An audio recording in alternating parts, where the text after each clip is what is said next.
Greetings for the day viewers. I'm pretty sure if you're someone who has a technical background, you might have come across the word automation, be it in the manufacturing sector, processing unit, packaging industry, medical field, etc. So, what is this automation that everyone is talking about?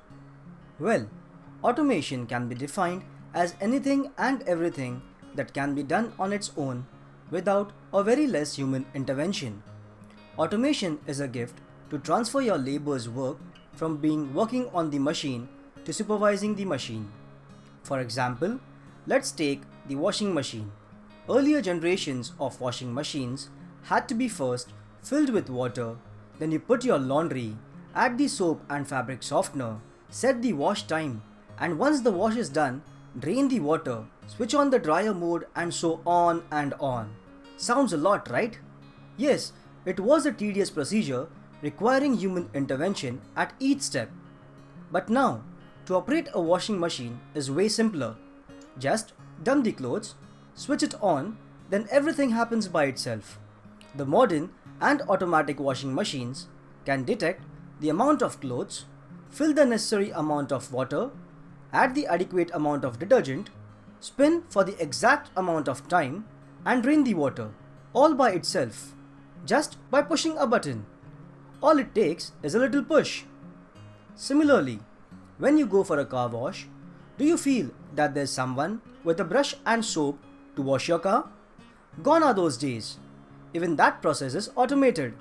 Your car is just placed on a conveyor that starts moving and the rest happens on its own.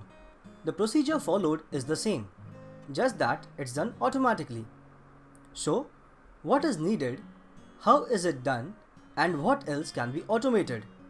Automation can be achieved by various means including mechanical, hydraulic, pneumatic, electrical and electronic devices, and computers, usually used in combination. Complicated systems such as modern factories, airplanes, ships, etc. typically use all these combined techniques. It has a lot of benefits that includes labor savings, reducing waste, savings in electricity and material cost, improvement of quality, accuracy and precision, to name a few.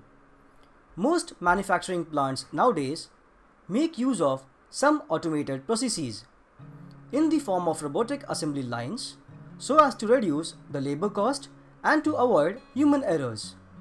Human input is required only to define the processes and supervise them, while the assembling of various components is left to the machines, which automatically convert raw materials into finished goods. Hope this has given you a brief understanding of what is automation. Now, let's look a little into its history in the next video.